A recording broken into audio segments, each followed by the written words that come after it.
Hello students, आज आम पढ़ा क्लास 9th चैप्टर 2 जीवकोश और यार संगठन सेल एंड इट्स ऑर्गेनेल्स विषय रे। तो चलते स्टार्ट करवा। देखो फास्ट ऑफ ऑल आम मन गोटे क्वेश्चन आसे जे एक्चुअली जीवकोश गुड़िक देखा किपरि, एमानकर आकार किपरि, एमानकर संगठन, एमानकर कार्यकारिता किपरि। तो यार रहस्य जानापी प्रथमे गोटे 1665 रे जड़े वैज्ञानिक थिले, तांकर ना थिला रॉबर्ट हुक। आ सी गोटे गछर कर्क बा बकल बेले छाली से गोटे कर्कर पतला खंड को तांकर निजर गोटे तैयारी सरल अणुवीक्षण साहाय्य अनुध्यान कले। देखंतु एटा गोटे गछ होइगला, को गछ ओक ट्री, गछर ना हैला ओक ट्री।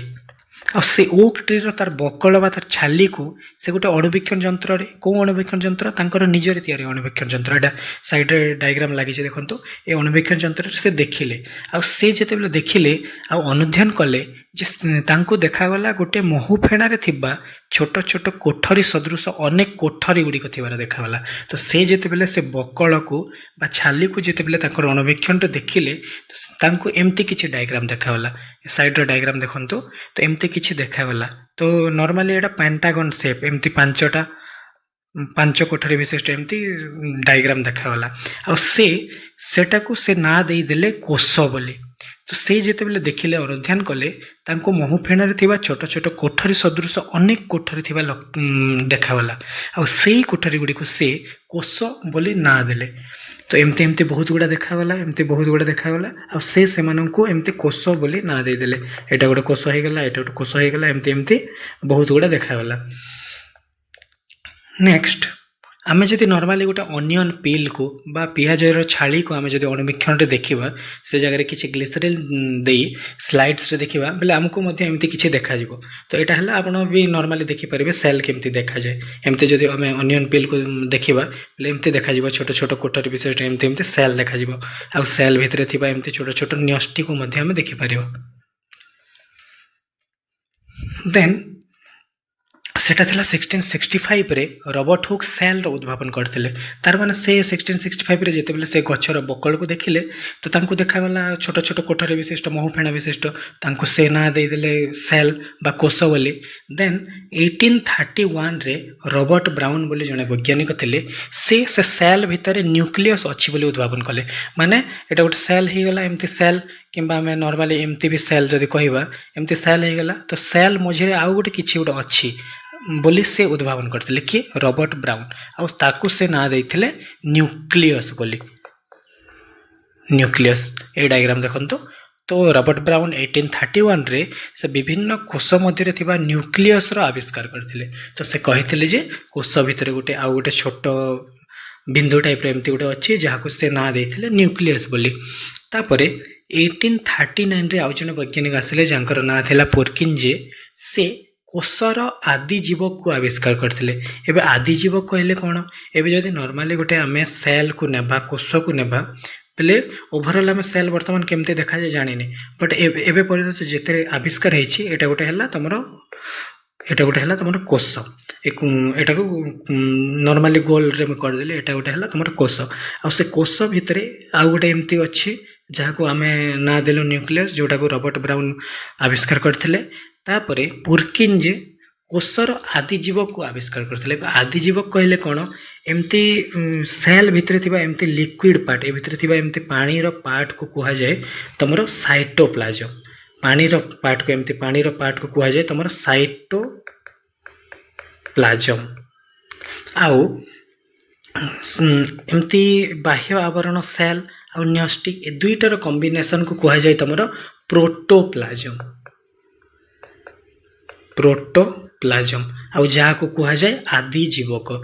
तार माने आपण कोन बुझिले, सेल रे थिबा न्यष्टि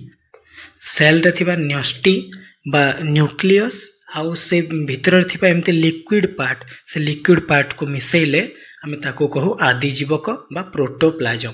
आ से प्रोटोप्लाज्म को की आविष्कार करथिले, पोर्किंजे। केबे करथिले? 1839 मसिहा रे। नेक्स्ट तापर 1839 मसिहा रे एका तमरो आउ दी जन साइंटिस्ट थिले जांकर ना थिला स्लाइडेन एंड स्वान स्लाइडेन एवं स्वान से माने कोष सिद्धांत देथिले एबे से हला कोष विषय किछिटा पॉइंट्स कहिथिले कोष केमती केमती सृष्टि होइथांती एमती सेल विषय किछिटा सिद्धांत बा सेल थ्योरी देथिले से सेल थ्योरी विषय हम आपको पढिबा ठीक नॉर्मली देखि जानतो सेल थ्योरी कहले कोन What is cell theory? A theory that is all living things are composed of one or more cell. माने cell theory रे कोन लिखा जायतिला कि जदि आपण गोटे एनिमल कि गोटे प्लांट्स रो एग्जांपल नेबे बले प्लांट्स रे हला सबुठारो छोटो यूनिट हला सेल माने से जो आपण एनिमल किंबा जे कोनोसी प्लांट्स रो जदि हमें एग्जांपल नबा बले से हला सबुठारो छोटो यूनिट सेल रु ही तयारी एमती एमती बहुत गुडा सेल रु तार शरीर तयारी एपटे लिखाई देखो समस्त जीवंत वस्तु एक बा एकाधिक कोष द्वारा गठित जहाँ जीवनर मौलिक एकक एवं एगुड़िक पूर्वर थिबा कोष गुड़िक ही सृष्टि होइथांती माने से कौन कहला कि जे कोनोसी गोटे जीवंत वस्तुर जदि आमे एग्जांपल नबा जे कोनोसी जीवंत वस्तु से हला गोटे किंबा एकाधिक कोष एक बा एकाधिक कोष रे से तयारी तार बॉडी हला गोटे किंबा बहुत गुडा सेल रो ही तयारी कोष रो तयारी then the fundamental unit of life and that which originate from the pre existing cell एबे से सेल कोटू आसिला से सेल हला फास्ट रे गोटे सेल थिला और से सेल रो आउ गोटे सेल जनरेट हला एबे से सेल रो आउ गोटे सेल जनरेट हला ए सेल रो आउ गोटे एमती सेल जनरेट हला माने नेक्स्ट पॉइंट रे कोन लिखा जाय छै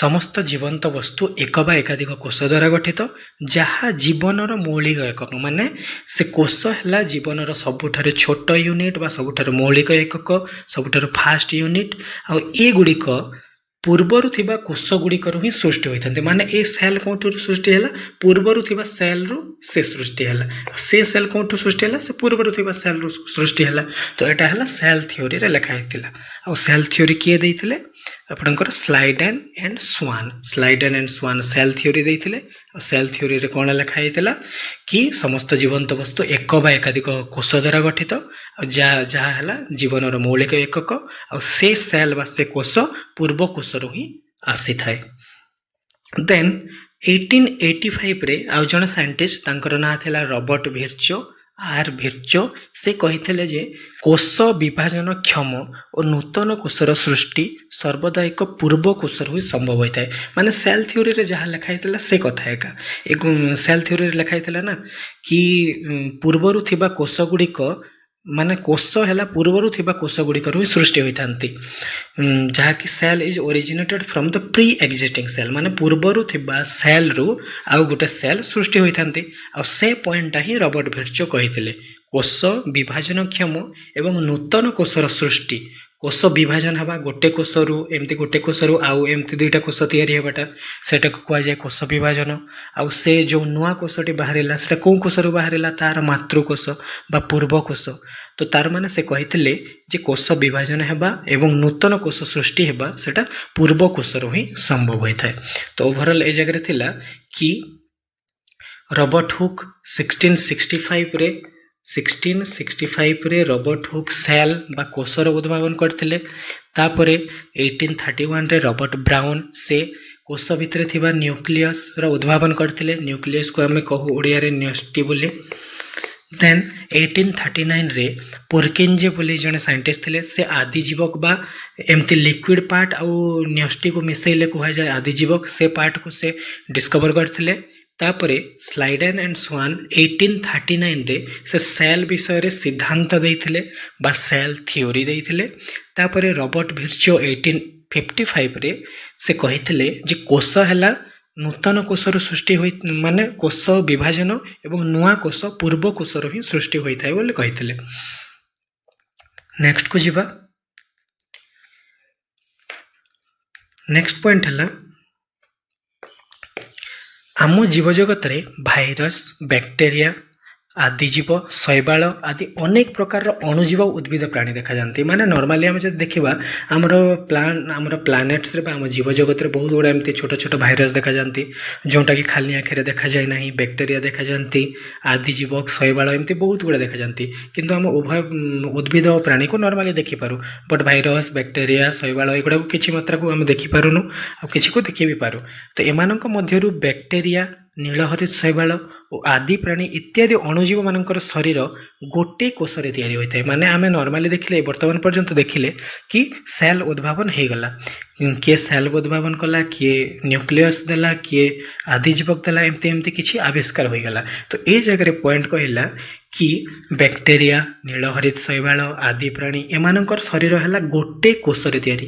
ଏବେ ସାଇଡ ଡାଇଗ୍ରାମ ଦେଖି ଦିଅନ୍ତୁ, ଏଇଟା କରୋନା ଭାଇରସ ବୋଲି ଦେଖାଯାଉଛି, ନର୍ମାଲି ଦେଖନ୍ତୁ। ତ ଏମାନଙ୍କର ବଡିରେ ଶରୀରରେ ଗୋଟେ ସେଲ୍ ଥାଏ, ଗୋଟେ କୋଷ ଥାଏ, ଓନ୍ଲି ୱାନ୍ ସେଲ୍ ବା ଗୋଟେ କୋଷ ଥାଏ, ସେ କଥା କହିଲା। ମାନେ ଏମିତି କିଛି ବ୍ୟାକ୍ଟେରିଆ, ନୀଳହରିତ ଶୈବାଳ ଆଦି ପ୍ରାଣୀ, ଭାଇରସ ଏମିତି କିଛି ଅଣୁଜୀବ ଅଛନ୍ତି ଯେଉଁମାନଙ୍କର ଶରୀର ହେଲା ଗୋଟେ କୋଷରେ ତିଆରି ହୋଇଥାଏ। ବଟ୍ ଆମେ ଯଦି ସେ ଜାଗାରେ ଉଦ୍ଭିଦ ଆଉ ପ୍ରାଣୀମାନଙ୍କର ଏକ୍ଜାମ୍ପଲ ନେବା ବେଲେ ସେମାନଙ୍କ ଭିତରେ ବହୁତ ଗୁଡ଼ା ସେଲ୍ ଥାଏ, ବହୁତ ଗୁଡ଼ା କୋଷ, ବହୁ କୋଷୀ। ଦେନ୍ ନେକ୍ସଟ ପଏଣ୍ଟ ଦେଖନ୍ତୁ, ଏକକୋଷ ବିଶିଷ୍ଟ ଜୀବମାନଙ୍କୁ ଆମେ ଏକକୋଷୀ ଜୀବ କହୁ, ଯାହା ପାଖରେ ଗୋଟେ କୋଷ। କାହା ପାଖରେ ଗୋଟେ କୋଷ? ବ୍ୟାକ୍ଟେରିଆ, ନୀଳହରିତ ଶୈବାଳ ଆଦି ପ୍ରାଣୀ ଏମାନଙ୍କ ପାଖରେ ଗୋଟେ କୋଷ, ତ ସେମାନଙ୍କୁ ୟୁନିସେଲୁଲାର ଅର୍ଗାନିଜମ ବା ଏକକୋଷୀ ଜୀବ ବୋଲି କୁହାଯାଏ। ଦେନ୍ ଯାହାମାନଙ୍କ ପାଖରେ ବହୁତ ଗୁଡ଼ା କୋଷ ଥାଏ ସେମାନଙ୍କୁ ବହୁକୋଷୀ ଉଦ୍ଭିଦ ବା ବହୁକୋଷୀ ପ୍ରାଣୀ କୁହାଯାଏ, ମଲ୍ଟିସେଲୁଲାର ଅର୍ଗାନିଜମ। ଦେନ୍ ଏମିବା ଭଳି ଏକକୋଷୀ ଜୀବ, ଏବେ ଗୋଟେ ଏକ୍ଜାମ୍ପଲ ନେଲା ଏମିବା ଗୋଟେ ଏକକୋଷୀ ଜୀବ। ଏବେ ଏମିବାର ଯଦି ମୁଁ ଇମେଜ ଦେଖିବି ବୋଲେ ସେ ହେଲା ଏମିତି କିଛି ଦେଖାଯାଏ, ନର୍ମାଲି ଏମିତି ଦେଖାଯାଏ। ଏଟା ଗୋଟେ ହେଇଗଲା ଆପଣଙ୍କର ଏମିବାର କୌଣସି ଏମିତି ସେପ୍ ନଥାଏ, ସେ ଆପଣ ୟାର ଡାଇଗ୍ରାମ ଯେମିତି ଚାହିଁଲେ ସେମିତି ଏମିତି ଡ୍ର କରିପାରିବେ। ସେ ହେଲା ତାର କୌଣସି ନର୍ମାଲି ରେଚନ ଅଙ୍ଗ, ଏକ୍ସକ୍ରେସନ ଅର୍ଗାନ ବା ଏମିତି ଖାଦ୍ୟ ଖାଇବା ଅଙ୍ଗ କୌଣସି ନଥାଏ। ସେ ଯେଉଁ ଜାଗାରେ ଚାହିଁବ ସେ ଜାଗାରେ ଏମିତି ଖାଦ୍ୟକୁ ଖାଇପାରିବ, ଆଉ ଯେଉଁ ଜାଗାରେ ଚାହିଁବ ସେ ଜାଗାରେ ଏକ୍ସକ୍ରେଟ କରିପାରିବ, ମାନେ ବାହାର କରିପାରିବ। ତ ଏମାନଙ୍କର କୌଣସି ସ୍ପେଶାଲ ଅର୍ଗାନ ନଥାଏ। ମାନେ ଏ ଜାଗାରେ କ'ଣ କହିଲା ଦେଖ, ତ ଏମିତି କିଛି ଏମିବା ଥାଏ, ତ ଯାହାର ସେଲ୍ ବା ଯାହାର ବଡି ହେଲା ଗୋଟେ ସେଲ୍ରେ ତିଆରି, ତ ଏହାର ଶରୀର ହେଲା ଓନ୍ଲି ଗୋଟେ ସେଲ୍ରେ ତିଆରି। ତାର ମାନେ ଏମାନଙ୍କୁ କୁହାଯିବ ୟୁନିସେଲ୍ୟୁଲାର ବା ଏକକୋଷୀ।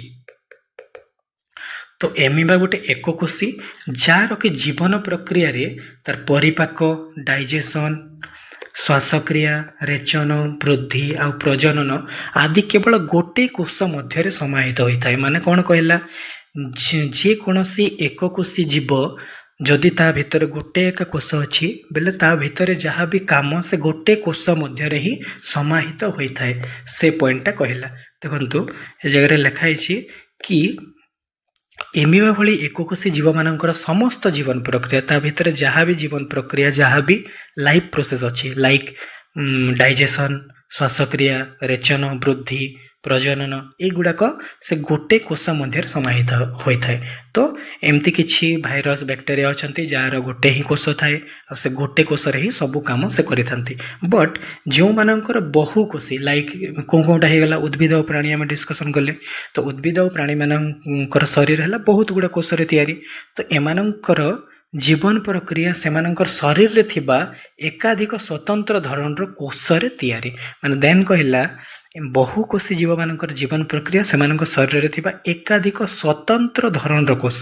ମାନେ ଯେ ବହୁକୋଷୀ ଲାଇକ୍ ଉଦ୍ଭିଦ ଓ ପ୍ରାଣୀ ସେମାନଙ୍କ ଭିତରେ ଅଲଗା ଅଲଗା ଟାଇପ୍ର ସ୍ୱତନ୍ତ୍ର ବେଲେ ସ୍ପେଶାଲ, ତ ସ୍ପେଶାଲ ଟାଇପ୍ର ଗୋଟେ ଗୋଟେ କୋଷ ଥାନ୍ତି, ଆଉ ସେ କୋଷରୁ ସେଟା ଡିଫରେଣ୍ଟ ଟାଇପ୍ର ଟିସ୍ୟୁ, ଅଙ୍ଗ ପ୍ରତ୍ୟଙ୍ଗ ଏମିତିରେ କନଭର୍ଟ ହୋଇଥାଏ। ମାନେ ଏଇ ଜାଗାରେ ଦେଖନ୍ତୁ, ଏଇଟା ଗୋଟେ ହେଲା ବହୁକୋଷୀର ଏକ୍ଜାମ୍ପଲ ଆମେ ଯଦି ନେବା, ତ ଏଇଟା ଗୋଟେ ହେଲା ସେଲ୍, ଏଇଟା ଗୋଟେ ସେଲ୍। ତ ଯେତେବେଳେ ବହୁତ ଗୁଡ଼ା ସେଲ୍ ଏମିତି କମ୍ବାଇନ୍ ହେଇଗଲେ, ଏମିତି ଗୋଟେ ସେଲ୍ ଥିଲା, ସେ ବହୁତ ଗୁଡ଼ା ସେଲ୍ ଯଦି ଏମିତି କମ୍ବାଇନ୍ ହେଇଗଲା ବେଲେ ଆମେ ତାକୁ କହୁ ଟିସ୍ୟୁ।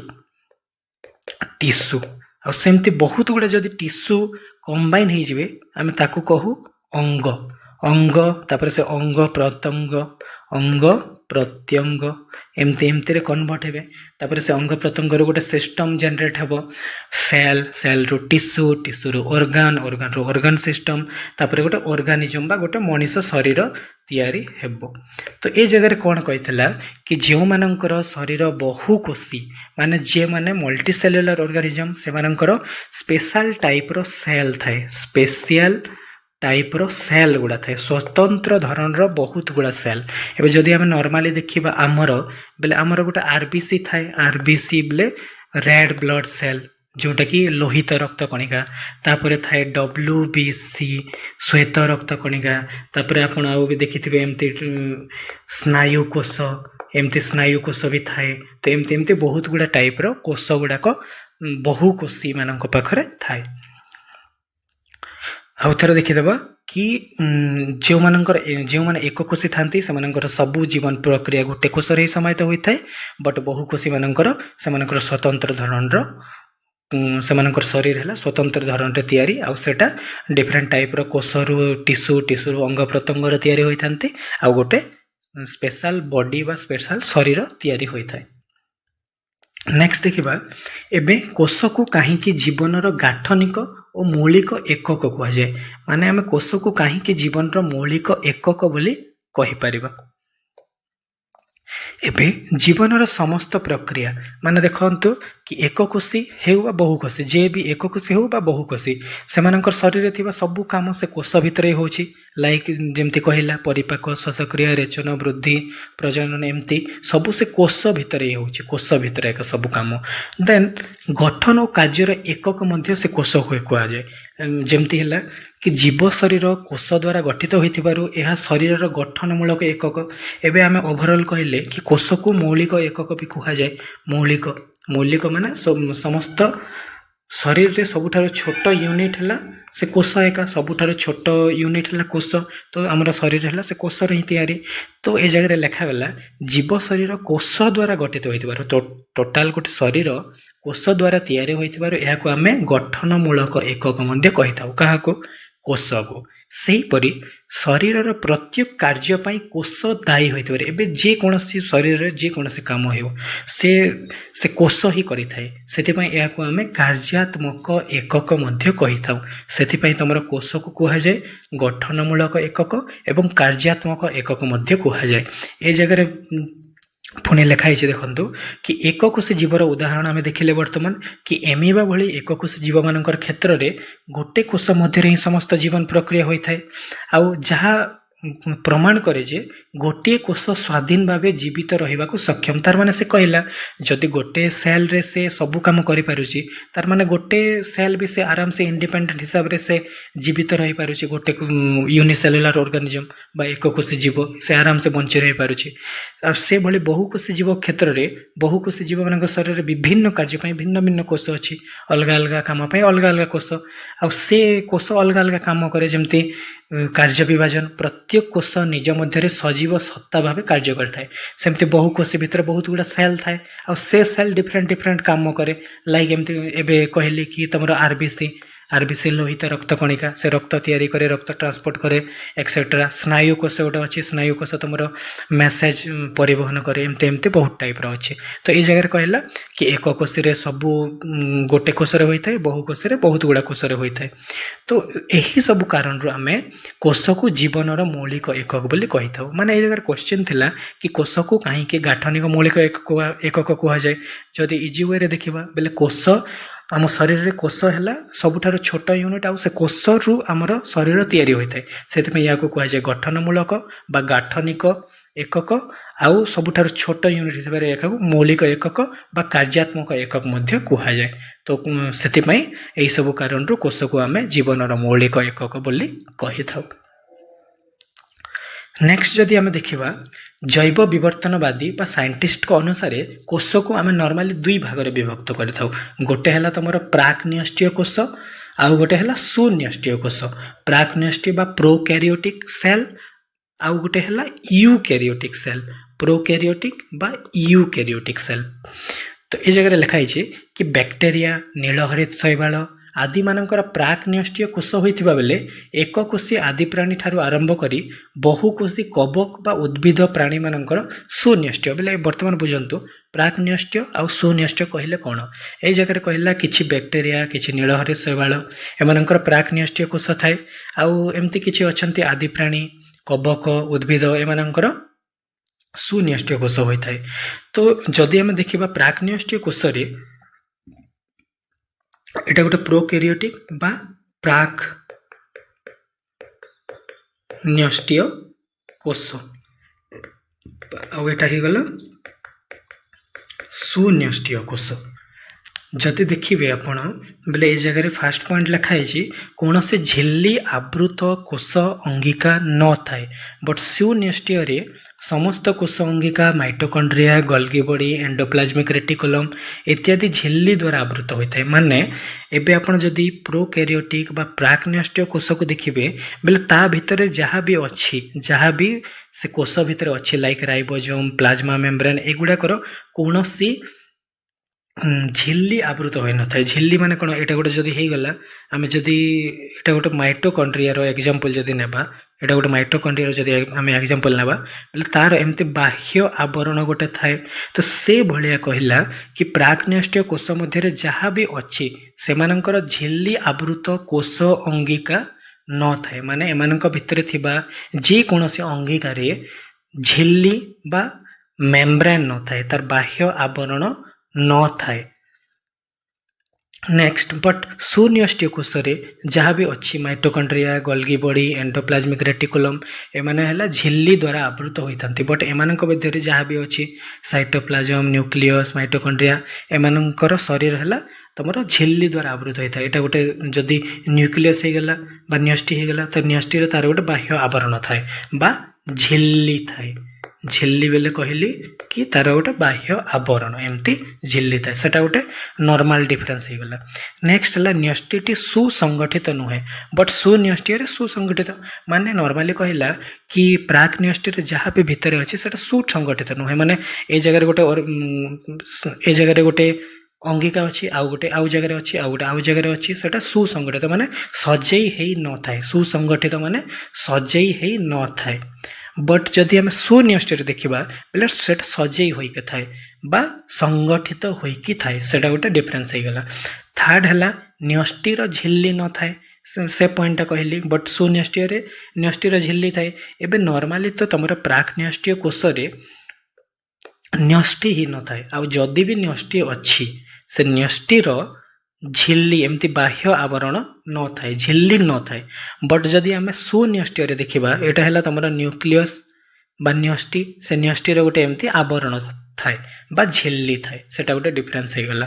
ମାନେ କହିଲା ପ୍ରାକ୍ ନ୍ୟଷ୍ଟିରେ ନ୍ୟଷ୍ଟିର ଝିଲ୍ଲି ନଥାଏ ଆଉ ୟୁକ୍ୟାରିଓଟ ବା ସୁନ୍ୟଷ୍ଟିରେ ଝିଲ୍ଲି ଥାଏ। ଫୋର୍ଥ ନମ୍ବର ଦେଖନ୍ତୁ କେବଳ ଏକମାତ୍ର ଗୋଲାକାର ଡିଏନ୍ଏ ଅଣୁ ଥାଏ ଆଉ କ୍ରୋମୋଜୋମ୍ ନଥାଏ। ଆମେ ଯଦି ପ୍ରାକ୍ ନ୍ୟଷ୍ଟିୟ କୋଷରେ ଦେଖିବା ବୋଲେ ଏ ଜାଗାରେ ଏମିତି ଛୋଟ ଏ ପଏଣ୍ଟଟା ଦେଖନ୍ତୁ ଏଇଟା ହେଲା ଡିଏନ୍ଏ ଏମିତି ଛୋଟ ଛୋଟ ଗୋଲାକାର ଡିଏନ୍ଏ ଥାଏ ଏମିତି ଗୋଲ ଟାଇପର ଡିଏନ୍ଏ ଥାଏ ଆଉ ସେ ଡିଏନ୍ଏରେ କ୍ରୋମୋଜୋମ୍ ମଧ୍ୟ ନଥାଏ। ଏବେ କ୍ରୋମୋଜୋମ୍ ବିଷୟରେ ଆପଣ ଯଦି ଜାଣିନାହାନ୍ତି ବୋଲେ ଆଗକୁ ଜାଣିବା। ତ ଏମାନଙ୍କର ବର୍ତ୍ତମାନ ବୁଝନ୍ତୁ କି ପ୍ରୋକ୍ୟାରିଓଟ ବା ପ୍ରାକ୍ ନ୍ୟଷ୍ଟିୟରେ ଏମିତି ଗୋଲାକାର ଡିଏନ୍ଏ ଥାଏ। ବଟ୍ ୟୁକ୍ୟାରିଓଟରେ ଆମେ ଯଦି ଦେଖିବା ଏମାନଙ୍କ ମଧ୍ୟରେ ରୈଖିକ ବା ଲିନିୟର ଡିଏନ୍ଏ ଅଣୁ ଥାଏ। ଏବେ ଏ ଜାଗାରେ ତମର ସୁନ୍ୟଷ୍ଟିରେ ଏମିତି ଲିନିୟର ଅଣୁ ଏମିତି ଆପଣ ଯଦି ଡିଏନ୍ଏ ଯଦି ଡାଇଗ୍ରାମ ଦେଖିଛନ୍ତି ବୋଲେ ଏମିତି କିଛି ଦେଖାଯାଏ। ତ ଏମାନଙ୍କ ମଧ୍ୟରେ ବା ୟୁକ୍ୟାରିଓଟରେ ତମର ଲିନିୟର ବା ଏମିତି ଲମ୍ବା ଡିଏନ୍ଏ ଅଣୁ ଥାନ୍ତି ଆଉ ଏମାନଙ୍କ ମଧ୍ୟରେ କ୍ରୋମୋଜୋମ୍ ମଧ୍ୟ ଥାଏ। କ୍ରୋମୋଜୋମ୍ ଭିତରେ ସଂଗଠିତ ହୋଇ ରହିଥାନ୍ତି। ଆଉ ଥରେ ବୁଝିଦେବା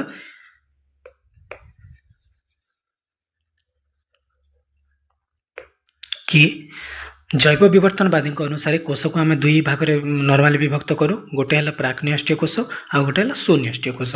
तो प्राक्निष्टीय कोष कौन जिते भी कोष अंगिका थाए से कौन झिल्ली द्वारा आवृत हो न था बट आम जब सुनिष्टीय देखा बेले एम झिल्ली द्वारा आवृत होता कौ कौ कोष अंगिका लाइक बहुत गुड़ा कोष अंगिका भितर अच्छे आम नेक्स्ट पार्ट रे डिस्कसन करवा लाइक जमी mitochondria endoplasmic reticulum Golgi body एम से झिल्ली द्वारा आवृत होता मैंने सुसंगठित होता सुसंगठित माने पूरा भल हिसाब से ऑर्गेनाइज था ए जगह जब न्यष्टि है ए जगह एंडोप्लाज्मिक रेटिकुलम हे ए जगह गोल्गी बॉडी हे एमती सुसंगठित हिसाब से रही था बट आम प्राक्निष्टीय कोष देखिले बेले से सुसंगठित हिसाब से न था माने गोटे ए जगह थी आ गोटे ए जगह थी एमती एमती थी सुसंगठित हो न था।